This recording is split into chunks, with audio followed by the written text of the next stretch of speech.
নিজের রুমটা যদি গোছগাছ থাকে তাহলে কিন্তু মনে এমনিতেই শান্তি লাগে, আর তার সাথে যদি পুরান কাপড় চোপড়গুলো গুছিয়ে রাখা হয় তাহলে তো আরো বেশি শান্তি লাগে। আর সবগুলো শান্তির মাঝে যদি একটু রোদের মুখ দেখা যায় তাহলে তো আরো বেশি খুশি খুশি লাগে। আর সব খুশির সাথে যদি বাড়িতে বসে নাপিতের কাজও করা যায় তাহলে তো টাকা সেভিংসও করা যায়। সো হ্যালো এভরিওয়ান, কি অবস্থা সবার? আজকে তো একটু একটু রোদ উঠছে, বেশ কয়েকদিন থেকে এত পরিমাণ কুয়াশা যে বাহিরে বের হওয়া যাচ্ছে না। তবে আজকে হালকা একটু রোদ আছে, ঘুম থেকে ওঠার পরে দেখি যে একটু সূর্যের মুখ দেখা যাচ্ছে। এই কুয়াশার মাঝে কিন্তু কোনো কাজই করতে ভালো লাগে না, হাত পা গুটিয়ে বসে থাকতে হয়, হাত পা তো বের করা যায় না ঠান্ডার মাঝে। তো বেশ কয়েকদিন থেকে এত পরিমাণে কুয়াশা, রুমটাও গোছানো হয় না, আর পুরান কাপড় চোপড়ে মনে হয় রুমটা ভর্তি হয়ে গেছে। তো ভাবলাম আগে পুরান কাপড় চোপড়ের ব্যবস্থা করি, সেগুলো আগে গুছিয়ে রাখি। তো যেই কাপড়গুলো দরকার ছিল না সবগুলা কাপড়ে বস্তা ভর্তি করতেছি, এগুলো তো কোনো দরকার নাই, আর এগুলো বাহিরে রাখলে রুমটা অগোছালো হয়ে থাকে। অপ্রয়োজনীয় কাপড় চাপড় যা ছিল সবগুলোই রুম থেকে বের করে ফেলছি, এখন সবগুলো বস্তাতে ঢুকায় রাখবো।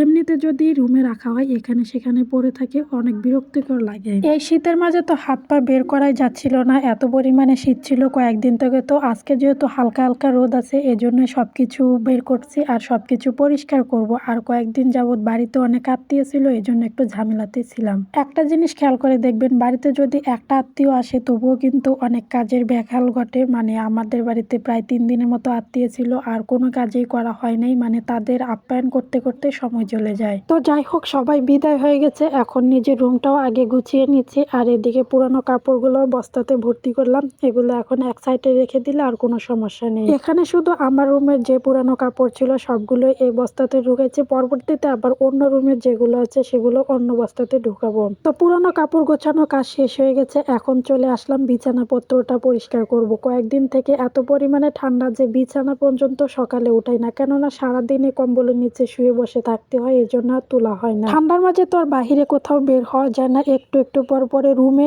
আসতে হয়, আবার রুমে কম্বলের নিচে বসে থাকতে হয়, এই জন্য আর বিছানা উঠানোর দরকার পড়ে না। তো আজকে যেহেতু রোদ, বাহিরে ঘোরাফেরা করা যাবে এই জন্য বিছানাটা উঠাচ্ছি। বিছানাপত্র অগোছালো থাকে, মনের মধ্যে একদমই শান্তি লাগে না। যেহেতু বিপদে পড়ছি এই জন্য কিন্তু বিছানাপত্র অগোছালো ছিল, যেহেতু ঠান্ডাটা অনেক বেশি ছিল এই জন্য আর উঠানো হয়নি। নিজের রুমটা গোছগাছ থাকলে তাহলে কিন্তু মনের মধ্যে আলাদা একটা শান্তি কাজ করে। আর আমি কেন জানি আমার বিছানা ছাড়া অন্য কোনো বিছানাতে ঘুমাইতে পারি না, মানে সহজে ঘুম আসে না। কয়েকদিন আপু ছিল, ভাইয়া ছিল, এই জন্য কিন্তু তারা আমার বিছানাটা দখল করে ফেলছিল, আর কয়েকদিন আমার একটু থাকতে কষ্টই হয়েছিল। এখন একদমই ফাইনালি আমার রুমটা কমপ্লিট হয়ে গেছে, আর দেখতেও ভালো লাগতেছে। সবকিছুতে ইজিলি ভাবে যদি না থাকা যায় তাহলে কিন্তু মনের মধ্যে শান্তি লাগে না। আলহামদুলিল্লাহ এখন অনেক ভালো লাগতেছে। তো সব কাজ শেষ করে এসে দেখি যে আমার ভাবি আবার আমার ভাতিজের চুল কেটে দিচ্ছে। তো যাই হোক, একদিকে কিন্তু টাকাটা বেঁচে যাচ্ছে, ওর চুল কাটতে গেলেও কিন্তু 50-60 টাকা নেয়, সব দিক থেকেই কিন্তু টাকা সেভিংস হচ্ছে। যাই হোক আলহামদুলিল্লাহ। তো আজকের ভিডিওটা এখানে শেষ করছি, দেখা হচ্ছে আপনাদের সাথে নতুন কোনো ভিডিওতে।